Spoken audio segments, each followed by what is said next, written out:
We saw what you did with Shedeur Sanders. You know, this man got the job with the Atlanta Falcons, and he's still getting pressed about the treatment and the sabotage of Shedeur Sanders. He got pressed so bad in this interview, he started foaming at the mouth, just blabbling, saying a bunch of nothing and a bunch of lies. This dude act like he cared about the development of Shedeur Sanders. Well, first of all, Dan, I would tell you I have zero ill will towards anyone in that building. As it relates to decisions like that, it's not fair for me to comment. Those two young players, I love those guys. I loved coaching them. I love their development. I think both those guys, you can point to their rookie seasons. Blabbling, saying a bunch of nothing and a bunch of lies. It's not my number one choice, Carl. We'll see where this goes. Now, we've had retreads or guys get a second opportunity and have great success in this league, you know, from Bill Belichick to Andy Reid. But Stefanski is going to be a hard sell to some of the fan base.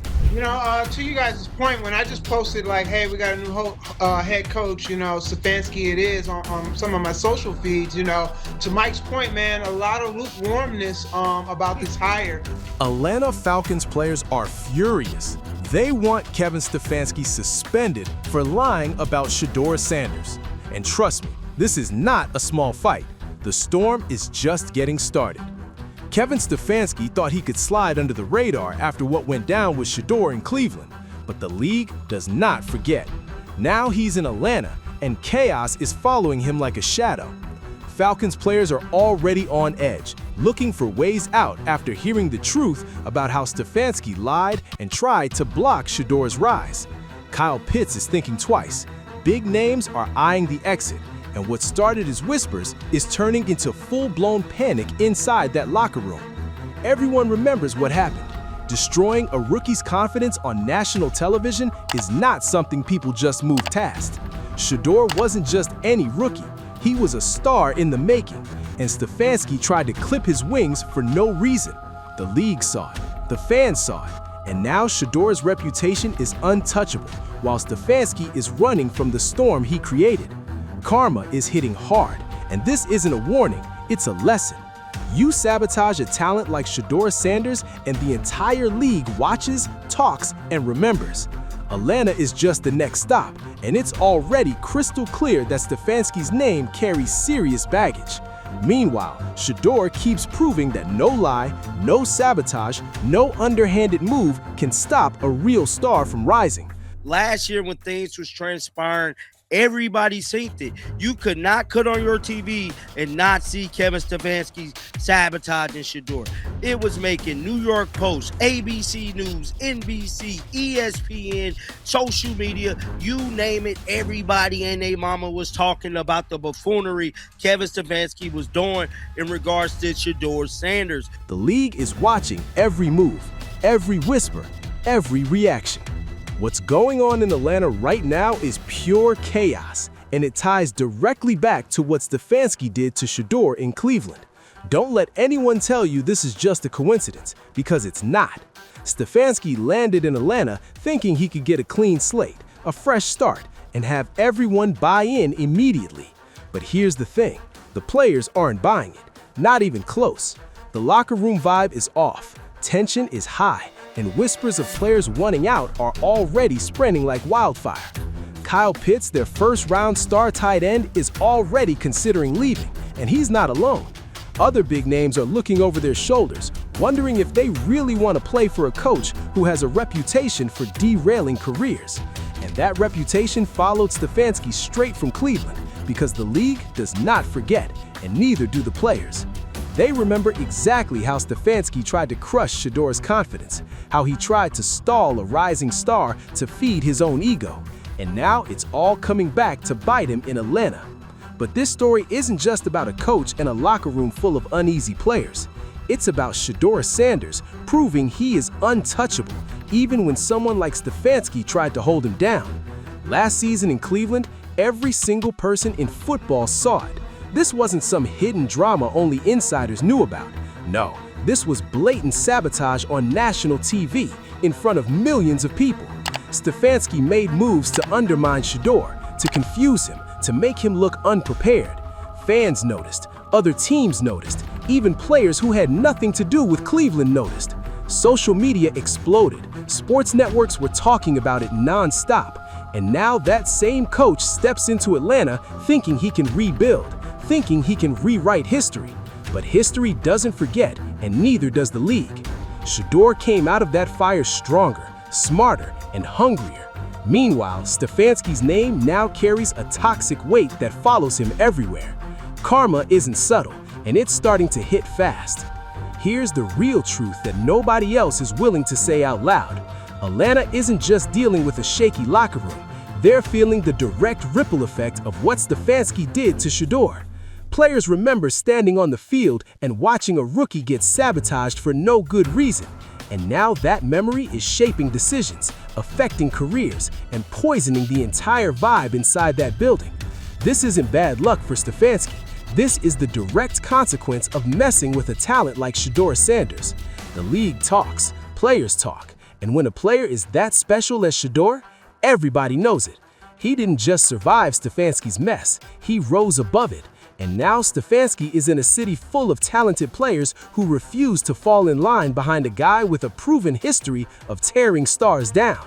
Atlanta thought they were getting a head coach. What they got is a walking disaster. Meanwhile, Shedeur is already winning, proving that talent, drive, and heart cannot be buried by lies or sabotage.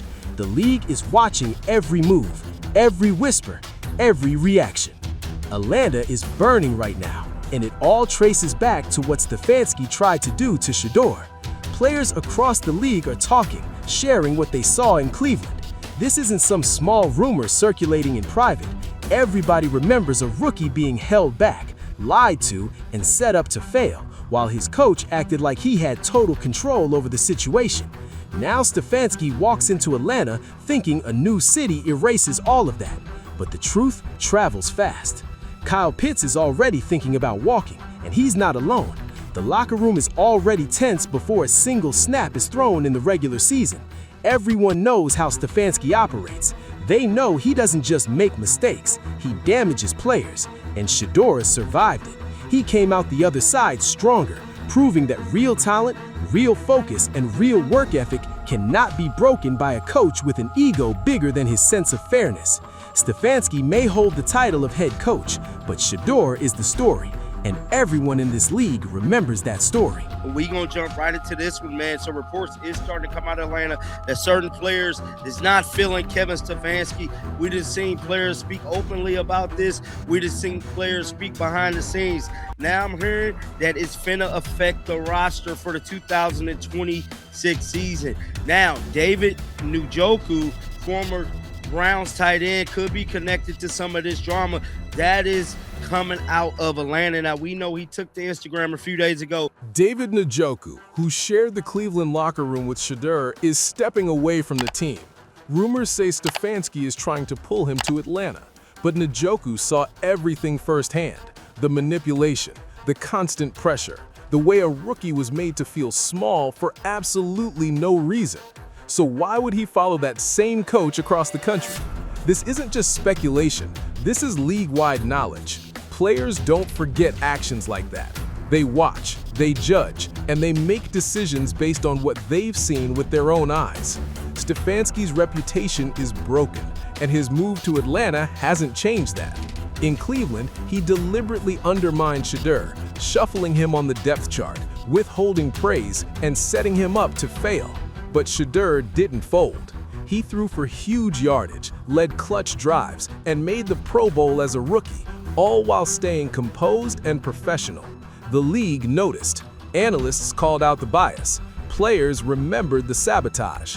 And now that Stefanski's in Atlanta, that history is following him. Free agents are hesitant, trust is thin, and the locker room is already uneasy, because everyone watched a coach try to bury elite talent and fail publicly. Meanwhile, Cleveland still can't fully commit to the quarterback who already proved himself under pressure, which speaks volumes. Shedeur Sanders didn't need anyone's permission to shine. He turned every obstacle into proof of his ability. His legacy keeps growing, while Stefanski's credibility keeps shrinking. Atlanta may think they're getting a fresh start. What they're actually getting is a problem that Stefanski created, and one that won't quietly go away. So as you guys can see, man, there is a narrative being painted by the Cleveland Brown media. They're setting us up for the battle between Shedeur Sanders, Deshaun Watson, and whatever damn quarterback they get. We had reports of Russell Wilson, Malik Willis, and possibly Mendoza coming to Cleveland, bro. This is beyond me that they're sitting here like they don't have a quarterback that needs to be developed to lead this damn football team to the playoffs. Now, I'm trying to give every ounce of energy in my soul to support this team, give it my all, because I thought they was going to do right by Shedeur. And as of right now, I'm sitting here scratching my damn head. Cleveland is scrambling, finally waking up to the reality that they mishandled a generational player. Instead of backing Shedeur from day one, they let a coach undermine him, while media narratives piled on and painted the rookie as anything other than the star he clearly is. Now they're in panic mode, talking about drafting more quarterbacks, manufacturing competition, second-guessing every decision, and trying to fix a problem that never needed to exist in the first place if they had just supported Shedeur the right way. The lesson here is simple. You cannot ignore elite talent. You cannot punish hard work. You cannot let ego decide who succeeds and who gets buried. Shedeur showed the entire world how to rise above sabotage. He didn't need to fight back publicly. He didn't need to post on social media or call anyone out by name. He just played football. And every play, every milestone, every record he set proved exactly who the real leader, the real star, and the real talent in this league is. Meanwhile, Kevin Stefanski is left dealing with consequences that are haunting him in Atlanta and echoing across the entire NFL. Karma isn't subtle, and Shedeur Sanders is proving it with every single snap. Kevin Stefanski tried to bury Shedeur Sanders, but karma hit hard, and now the whole league is watching. Shedeur rose above it all, proving that real talent and real heart cannot be stopped. Smash that like and subscribe. You do not want to miss the next chapter in this saga.